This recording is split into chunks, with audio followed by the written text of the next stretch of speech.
bir yigit bor edi. Og'ir kasal bo'ldi, o'lishi aniq bo'lib qoldi, lekin jon taslim qila olmadi.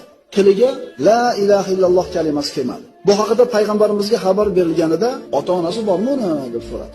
Qari bir onasi bor deyishdi. Chaqirib kelinglar. Onasi payg'ambarimiz oldiga keldi. Payg'ambarimiz bu ayoldan bolasi haqida so'radi. "Ya Rasululloh, men noroziman undan." U o'zini ayolini mendan afzal ko'radi. Meni qo'yib unga yaxshilik qiladi dedi. Payg'ambarimiz sollallohu alayhi vasallam onasining g'azabi, onasining noroziligi uni shahodat kalimasini aytishdan to'sib qo'ydi dedi. So'ngra payg'ambarimiz: "Ey Bilol, o'tin to'plang, kuydirib yuboramiz." Shunda bu yerda turgan ona: "Ya Rasululloh, bolamni ko'z oldimda kuydirib yuborasizmi?" dedi. "Bunga qanday qilib sabr qilaman?" dedi. Payg'ambarimiz: "Vallohi siz norozi ekansiz, uni o'qigan namozi, sadaqasidan unga foyda yo'q dedi. Rozi bo'ling, bo'lmasam bolangiz foydalana olmaydi bu amallaridan." Shunda ona qo'lini ko'tarib, "Allohni, sizni va shu yerda turganlarni guvoh qilib aytaman, men undan roziman."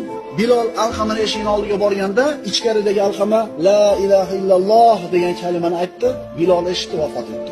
So'ngra payg'ambarimiz sollallohu alayhi vasallamga kelib xabarni berdi. Alqama vafot etdi. Yuvishdi, kafanlashdi, payg'ambarimiz janozasini o'qidi. So'ngra uni qabrini bir chetida turib aytdiki: "Ey muhojir va ansorlar, kim onasidan ayolini afzal ko'rsa, bas unga Allohning la'nati bo'lsin. Kim ayolini onasidan ustun ko'rsa, bas unga Allohning la'nati bo'lsin" dedi payg'ambarimiz sollallohu alayhi vasallam.